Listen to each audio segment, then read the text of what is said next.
Just say, I did not come here to show out, did not come here to impress you, because to tell you the truth, when I leave here, I'm gone, and I don't care what you think about me, but just remember, when it hits the fan, brother, whether it's next year, 10 years, 20 years from now, you'll never be able to say that these brothers lied to you, Jack.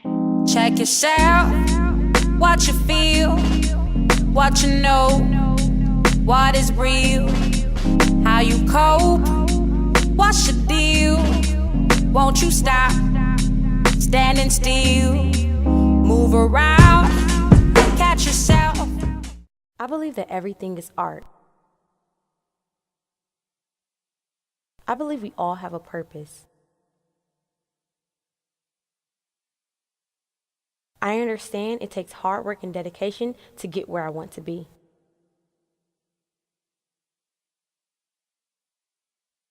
What if I told you we were all meant to be great?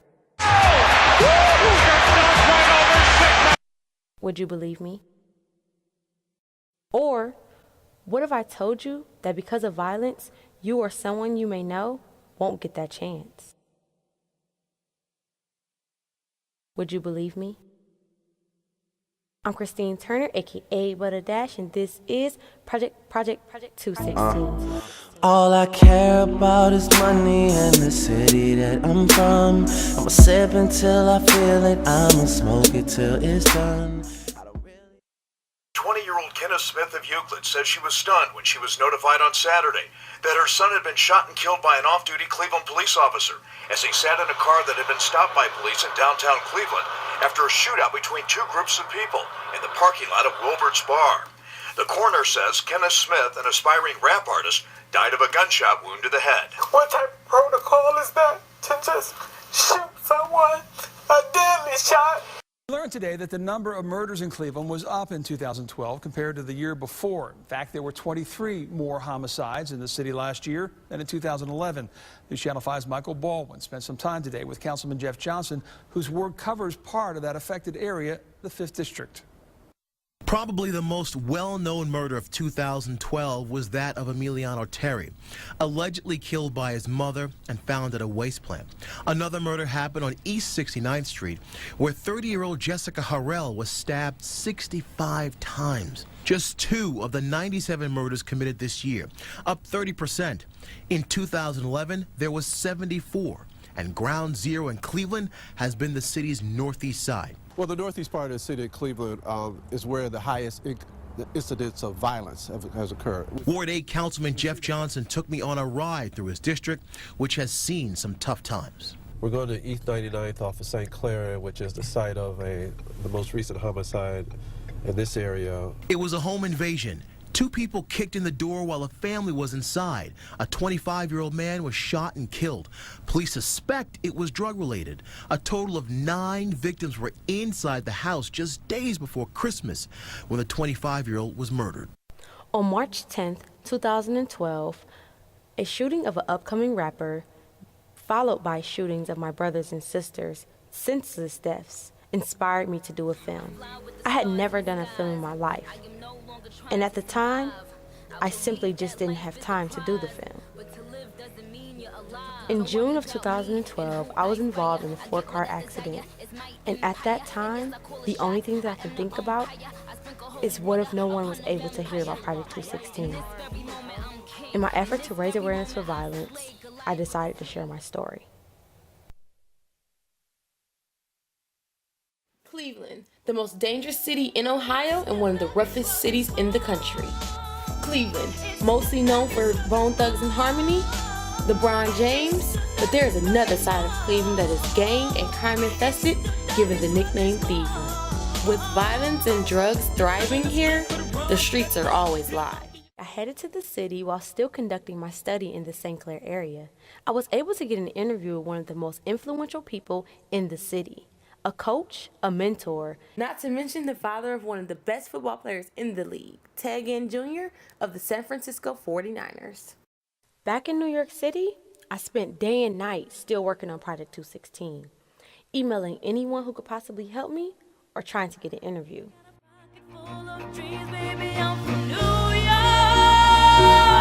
Concrete jungle where dreams are made of. There's nothing you can't do.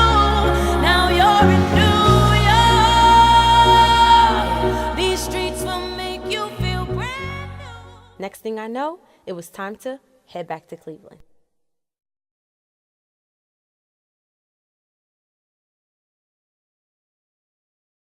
I headed back to Cleveland because I just had to know what exactly was going on.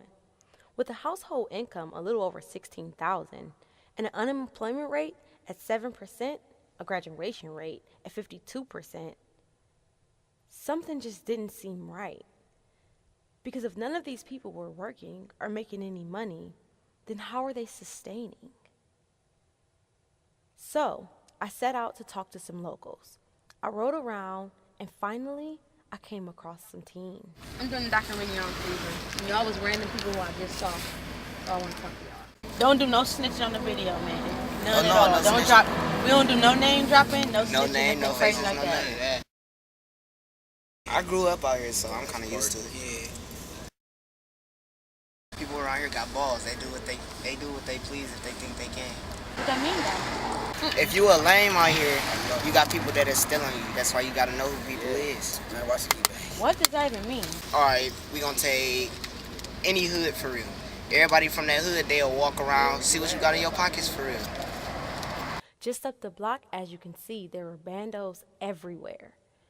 I ran into some more teens who were standing outside of a local facility with nothing to do. You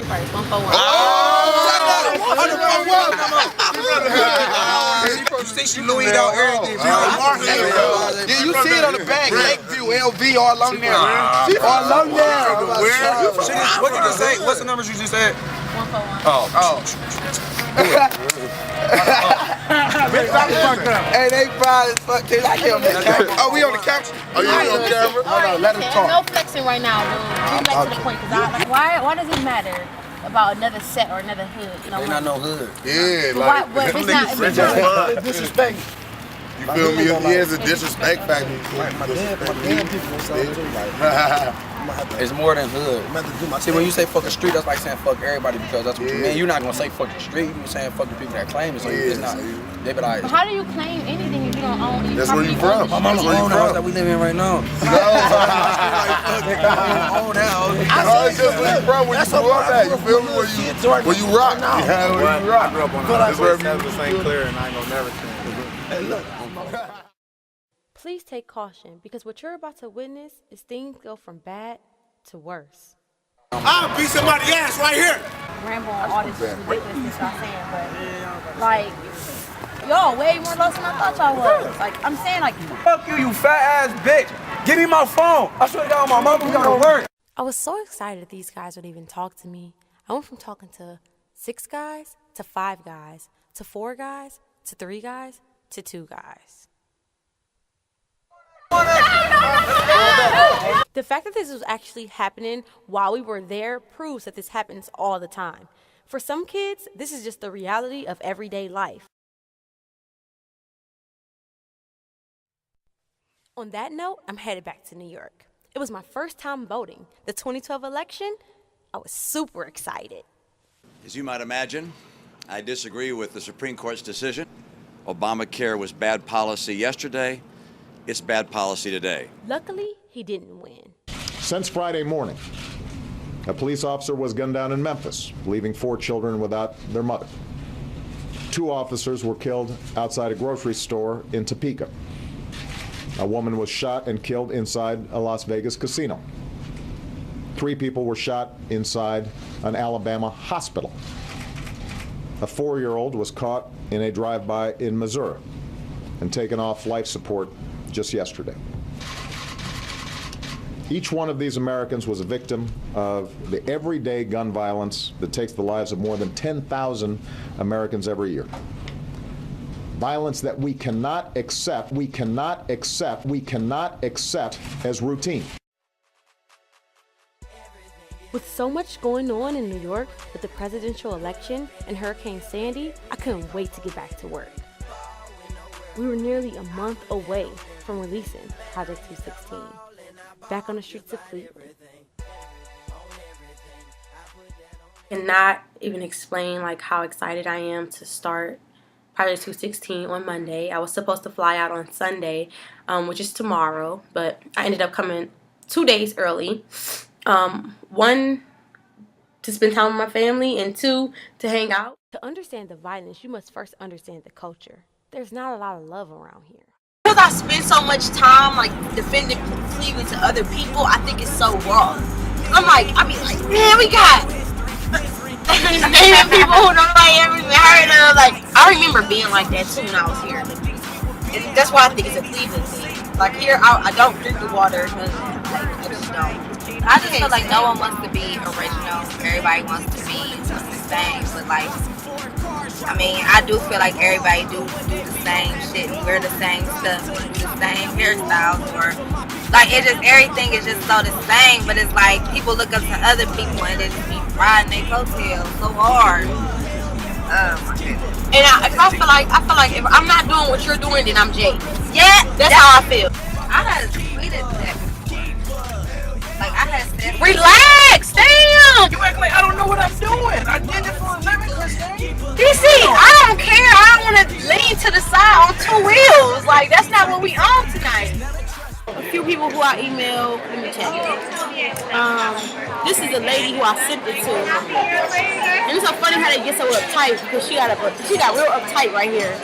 With like far as like saying that they have options to send stuff to whatever. So like. Oh, she got a PhD. Wow. I didn't even know that. But anyways, the idea is to not only send a message to Project Cleveland and raise awareness for violence, but I feel like how you separate the people who are serious and the people who are not is to give people to write a letter. I'll let you read that.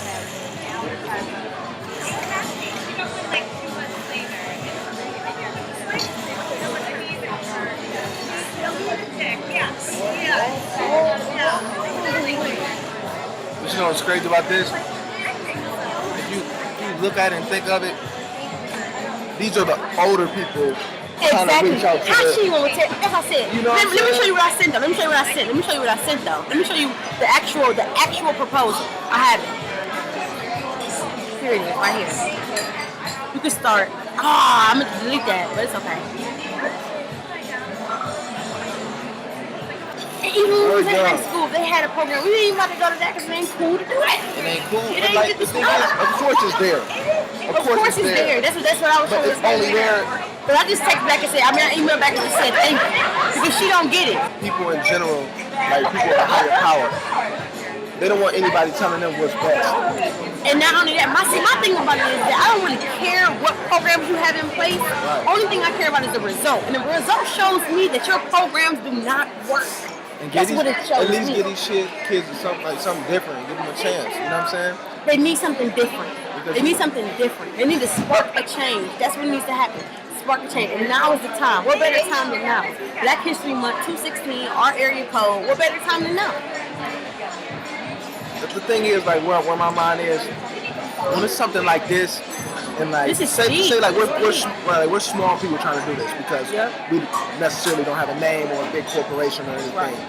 But you should respect somebody trying to do something about it though. Like you know, like nobody else is doing something about it though. About this, we even doing this documentary to act out of selflessness.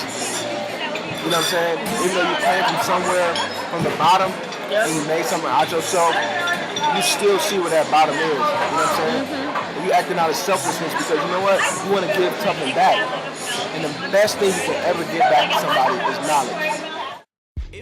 Project 216 gave me life on so many days when I wanted to give up. I asked myself, what was I even doing here? Why was I doing a movie? I had never even done a film before. But doing this film helped me realize I was not only doing it for myself, but I was doing it for my city. And February 16th was marked as a local holiday where we take action and give back to our community. Man, for real, do you think you can do it? We have literally been traveling. We have literally been working since Monday. No, Tuesday. Tuesday? How's today Wednesday?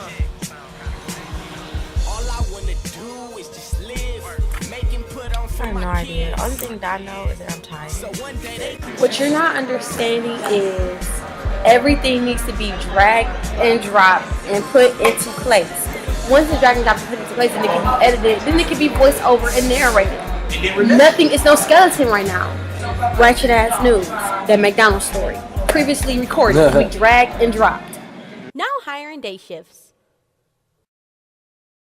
What if I told you that at this job fair, 4 people were ran over?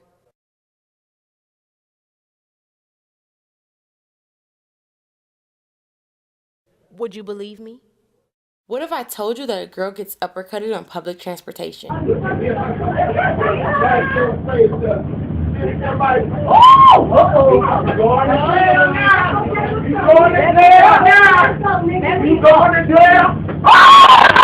Would you believe me?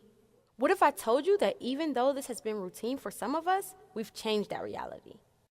Understand the serious nature of this film. We can't allow this to be our norm. There's a difference between seeing things that are going on and doing something about them. Struggle creates hustle, and understand that you create your reality. Don't make dropping out of school, fighting, selling drugs, going to jail, or dying your reality. Know that this world is unjust, and we have been given the shorter end of the stick, but only you have the power to change that. Life is about perception. How you look at things is how they will be. Stop wasting time, develop goals, and high expectations for your own life. Do good, and good will come your way. Do bad, and you know the rest. Believe in things you can't see, and never stop believing. Be the change you wish to see in the world. Get on your grind and stay on your grind. And once your goals align with the goals that God has for you, at that time, you will become unstoppable. I'm Christine Turner, aka Butter Dash, and this is Project 216. I wish you well in your journey, but I have to get back to my dreams. I appreciate all the love and support. Thank you so much for tuning in. Gasoline, these niggas flow weak, stop gassing in. Big dreams, ballin' like I'm Kareem. 6 rings, chasing my dreams. Motivated from struggle, I reign supreme. I got through that, my nigga, I can do anything. A sincere, serene, and arrogant being. So I wear gold like a king.